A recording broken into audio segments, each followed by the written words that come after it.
Urea కోసం రైతుల తిప్పలు తప్పడం లేదు. పంట పొలాల కంటే సహకార సంఘ గోదాముల ముందే రైతులు గుమిగూడడం కనిపిస్తోంది.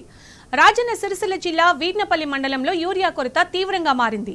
ఉదయం నుంచి రైతులు బార్లు తిరగా గంటల తరబడి క్యూ లైన్లలో నిలబడాల్సి వస్తోంది. ఒక రైతుకు 2 యూరియా బస్తాలు మాత్రమే ఇస్తామన్న నిర్ణయంపై రైతులు తీవ్ర ఆగ్రహం వ్యక్తం చేస్తున్నారు.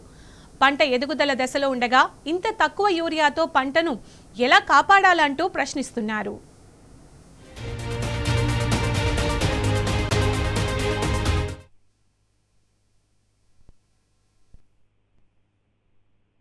అయితే 2014లో తెలంగాణ వచ్చిన తర్వాత మనకు ఈ మందుల ఈ యూరియా ఈ కొరత మనకు ఏనాడు జరగలేదు. ఇది మందు కావాలని ఈ లైను పట్టుడు మాకు అవకాశం రాలేదు.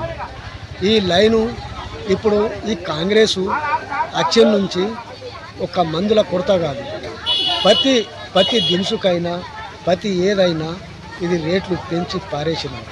అలాంటిది ఇవాళ ఒక బీదవాడు ఒక టమాటా కొనాలంటే కొనలేడు. ఇలాంటిది ఇవాళ మందు కావాలంటే కేసీఆర్ ప్రభుత్వంలో ఇది మందు కావాలంటే నాకు దొరికే అవకాశం లేదు. మన ఐకేబీ మళ్ళీ వాళ్ళు ఇస్తామన్నారు, వాళ్ళు సుత అది ముఖం చూసుకుంటా ఎవరి ఊళ్ళకు వాళ్ళకు లోపల ఇచ్చేస్తున్నారు. ఇది సుత ఇప్పుడు సొసైటీ వాళ్ళు సుత ఇప్పుడు మాకు కావాలంటే ఒక 200 బస్తాల ఒక 400 బస్తాల యూరియా ఉంటే మంది లైన్ కట్టుడు ఒక 600-700 మంది లైన్ కట్టుకుంది. మొదటోళ్ళకు మందు దొరుకుతుంది, తర్వాతలకు మంది దొరుకుతుంది అవకాశం.